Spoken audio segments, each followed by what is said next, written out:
The Seventh Seal really has been a landmark film for me, because I certainly wouldn't be sitting here now if it hadn't been for the Seventh Seal. I wouldn't have become a film critic if it hadn't been for the Seventh Seal. And I'm reassured by the fact that many people I've spoken to of my generation felt exactly the same way. Just as people remember where they were when Kennedy was shot, they can remember the night they saw the had to either track it down at a repertory theatre or see it on 16mm on a college campus, Film Society. And it wasn't until the video revolution at the end of the 70s that it has a reputation in history books of being this very dark, dirge-like picture. In fact, it's very rich in almost Wildean dialogue, very strong sense of irony, particularly in the dialogue between, say, the squire and the blacksmith.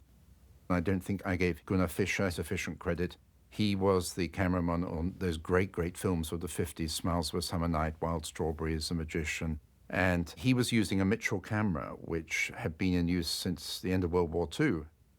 And it just makes it all the more amazing, the visual quality of the film, what they were able to achieve with equipment that was outdated in Hollywood at that time and had been replaced.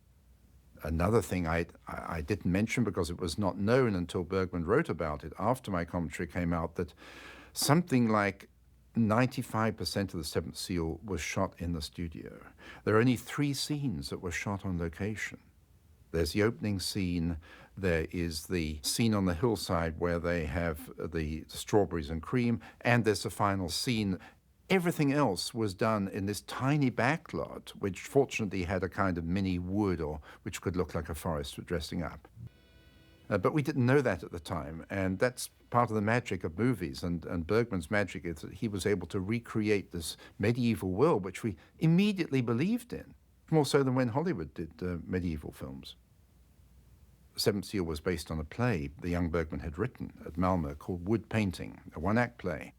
And there the squire has the main part, and the role of the knight is rather minor.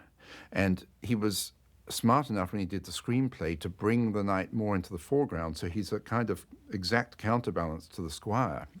And that creates this tension in the film, and we side with one or the other at certain times in the film. And you feel Bergman does too. On the one hand, he's trying to escape all this very stern religious upbringing that he'd had from his parents, which a knight represents, and the wish to believe. On the other hand, his own experience in life was that of the squire, and he behaved in private life much more like the squire. One of Bergman's abiding strengths, I think, throughout his career is that he could create characters at the drop of a hat. They came very easily to him. All of his characters are fragments of himself, but each of them is very distinctive. All of these people have a vivid quality to them, and above all, death, of course, looming over them. He wants him to have a white clown's face mixed with a skull. So that's the impact of that face of death. There is very much the clown in him, but there's also the skull. And in a way, that goes into the whole film. It's the clash between the sort of rather ribald squire and the clown Joff, and on the other hand, the knight and the anguish of the crucifix in the church. And he was lucky to have Bengt Ekerot, who was a very threatening actor anyway. He had these very threatening features and played many such parts on the stage in Malmö. I think for Bergman, it doesn't really matter whether his films are set in the Middle Ages or whether they're set in contemporary Stockholm.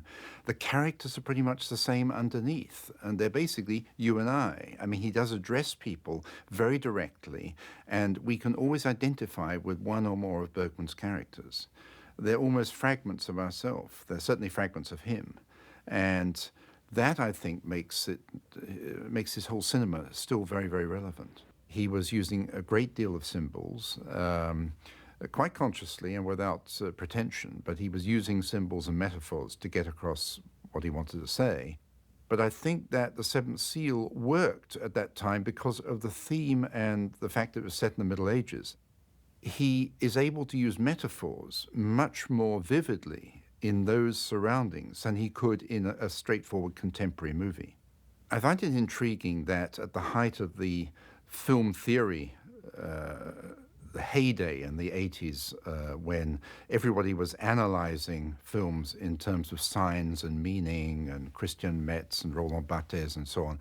Bergman was hardly ever mentioned by these theorists, nor was Buñuel. There were two directors who certainly escaped that net. Now, I think it's because they don't quite fit the template, and they're very hard to analyze in theoretical terms. Bergman is too direct a filmmaker. He wants to put up on the screen, as I said in the commentary, all his fears and hopes and aspiration, and he doesn't care if he makes himself exposed in doing so. When I first went to Sweden in the early 60s to interview people like Gunnar Björnstrand, for example, they all were rather surprised that I was impressed by Bergman. And many of them would say, well, of course, you foreigners just read the subtitles. You don't hear the dialogue, and the dialogue in Bergman's films is rather portentous, and it's rather rhetorical, and it doesn't relate to our everyday life. So we find his films a little hard to identify with. Since Bergman's death in 2007, there has been a radical change of perception in his native country. When they saw the outpouring of grief, the outpouring of praise when Bergman did pass away in the newspapers and media of the world, I think Swedes were very startled, and they suddenly woke up and realized, hey, we've got a national treasure here, and we've never really recognized. I don't think anyone would say today in so many words, what is the meaning of life? While Bergman would never go into a church and follow the dogmatic Christianity that he'd been taught, he had a kind of wider belief, a pantheistic belief, if you like, in man's ability to relate to another. If we can achieve that, then we've banished the fear of death. And that, of course, is